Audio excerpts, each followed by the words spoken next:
Hey everyone, my name is Scott Smith. I'm the superintendent with Cedar Springs Public Schools. Today's version of Red Hawk Rivals is a little different. There's not as much competition. Today I am going to learn some of the basic elements of percussion from two of our top percussionists at Cedar Springs High School. Today with me today is Jaden and Ethan, and they're going to provide some percussion basics for a rookie percussionist. So thanks so much for being a part of the show, and we're glad you're here, and I'm really excited to learn from you both. So do you want to maybe share a little bit about yourselves, your story in music, and and then we'll get started. Hi, I'm Jaden. I am going to be a junior next year, and I started a band in 6th grade as a trombone, and then in 8th grade I switched to tuba, and then my freshman year I started doing drumline, and then my sophomore year I went to Fruitport Independent for a WGI group, and that brings me to now. Hi, I'm Ethan. I'm going to be a junior next year, which is going to be really fun, I guess, hopefully. Fingers crossed. I started in 6th grade too. I play flute as my concert band instrument, and I've been playing snare since my freshman year. Very good. So a couple years ago, my wife, I'd always wanted to be a musician. I love music, but I never had any formal training. I did play trombone for summer band for about 3 weeks in my 7th grade year, but that was a long time ago. But my wife recognized that I love music so much, and a couple years ago at Christmas, she bought me a djembe drum, which is an African drum. It just has great tone and great sounds. And then I jump on YouTube, throw some music video up, sit back. My dog Hobie sits next to me, and I just play like I'm an expert, but I'm far from it. So excited to hear and learn from you both. So let's get rolling if you're ready. Yeah, I'm ready. Okay. So what's first?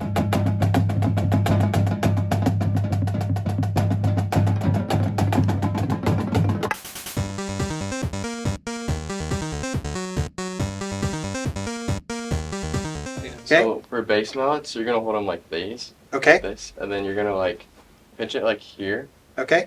and then just like wrap the rest of your finger. And, Okay.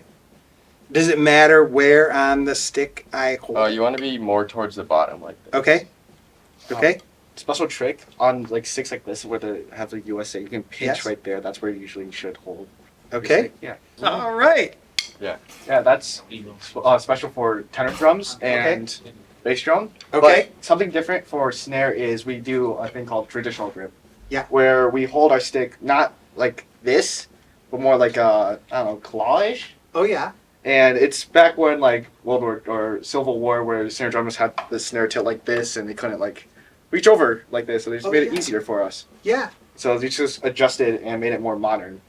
So we hold it like it's like a the salutation sign. Oh yeah. And you just place the stick between the thumb and your middle finger and wrap around.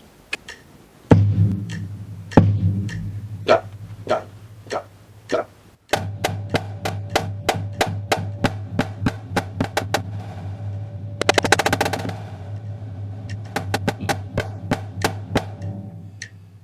We usually do that like before like anytime we play to like get our hands warm Okay. and then get like used to playing, Okay. so then we can play harder. So you're doing a lot of counting Yeah. all the time while you're playing. It's not mental counting. Yeah. So you're like acoustic Rain Man people. So because like Rain Man, if you remember the movie, like he was always counting, right? So Yeah. Okay. So you're percussion Rain Men Yeah. or Rain people. Yeah, we're like the foundation, so like we hold everyone together, so we give them like what the tempo is. Okay. Well, like Will I Am said from the Black Eyed Peas, let the beat drop. Da, da, da, da.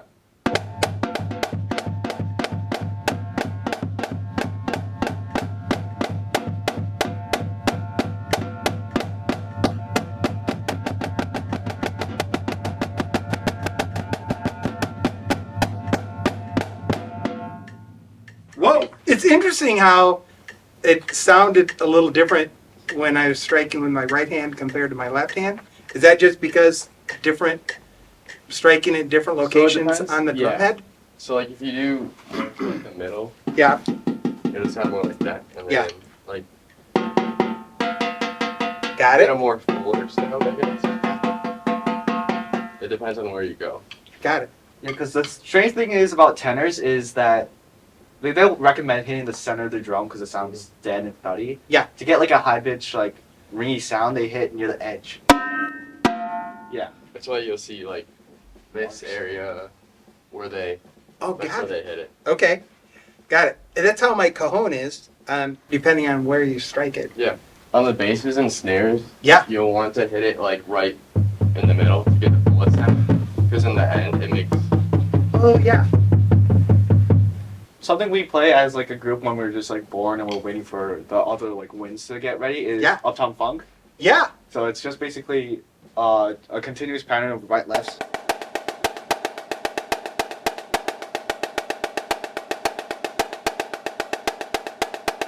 Yeah, like that. Okay. Think of the lyrics Uptown Funk like just add accents when you feel like it. Okay. So when you're in a group or in a drum line, do some drummers, percussionists play the accents and others play the kind of the foundational piece, or does everyone play the accent? It doesn't for competitions when we're like out on the field. If we Yeah. sound like that, it doesn't score us points. But if we do like that, it sounds great and like Yeah. feels good as a drummer to Yeah, a little sharper. Yeah. Okay. All right, I'm up for it.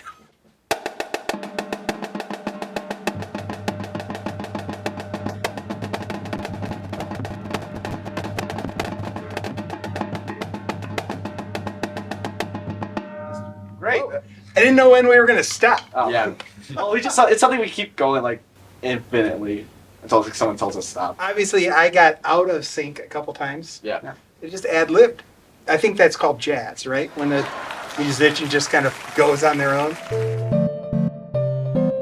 So basically, a paradiddle is a right, left, and it switches to left, right, left. So it's like something that it needs some time to learn, but it'll take some time if you practice a lot. Okay. Okay. Can you demonstrate? So basically, Does it matter? It doesn't matter how fast you go. It does. Right. But it probably sounds better if you go faster. It does sound better Yeah, if you go okay. faster, but I'll go slow and then I'll speed up as fast as I can. Okay. Hopefully, I'm ready for this. Oh, Okay, so I believe in you. Alright. You can do it.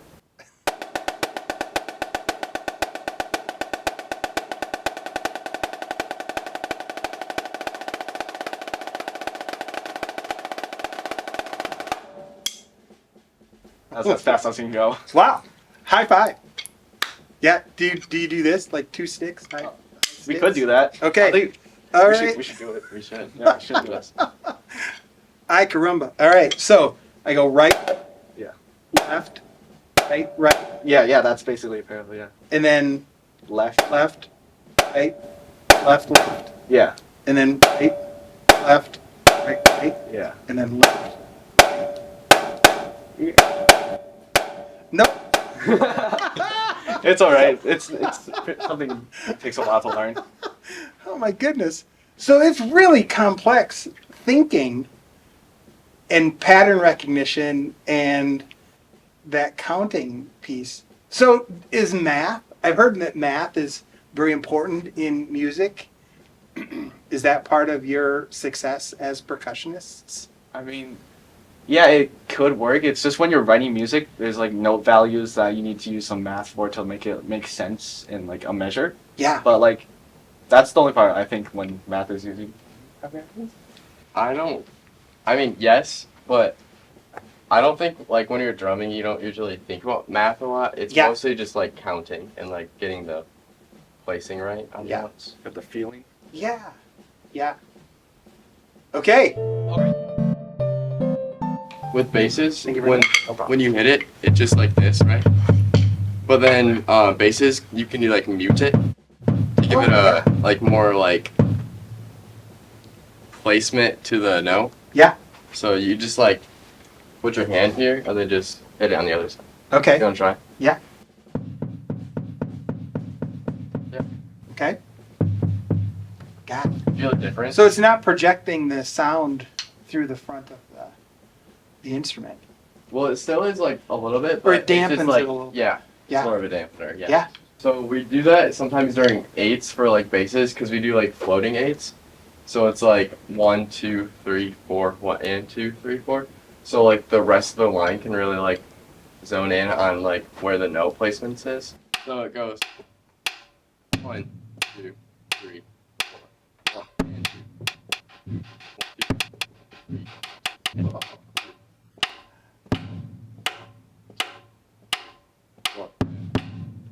So you're just moving like an eighth note place every time. Got it. And you could be talking in Portuguese right now, and I would be following you just as much as I follow you So, in like- terms of notes, because that's such So, a, like- that's so fascinating to me. I always wonder how percussionists like interact with the music. Like, what do you see? I understand if you're playing the flute or if you're playing the trombone, how different notes on the, is it the scale? Different notes on the sheet of music Yeah. tell you what to play. I always wonder, like, what is it telling the percussionist? Like, how's the music speak to you, and how do you interpret that into your playing? So for these ones, there's usually like a quarter note like underlining to it. Mhm. So that's like what we do when like we keep time. And then the eighth note placing is like the notes in between, so it's like half a beat. Got So it. that's what I like to think of it as. So the notes tell you when to strike the drum. Mhm. But what about if you've got a instrument with multiple heads to it? How would you know what head to play? So basically, on tenor sheet music, it's still the same basis as like every single other sheet music. Yeah. But now there's different notes because this is a tonal drum. So it's like say 1, and yeah. So there'd be like on sheet music would show like say this would be on the top bar, this would be on like the second top bar, and the rhythmics will show you like what like drum to switch to. Yeah. Yeah. Hey, thank you so much for joining us for episode 4 of Red Hawk Rivals. Ethan, Jaden, you guys were awesome. You did an outstanding job showing me a little bit of the insight behind the unique elements of being percussionists in the band here at Cedar Springs High School. So appreciate it. Thanks again so much for tuning in. We're going to do a little drum roll out. If you guys are ready, who wants to count us down? Jaden? 3, 2, 1.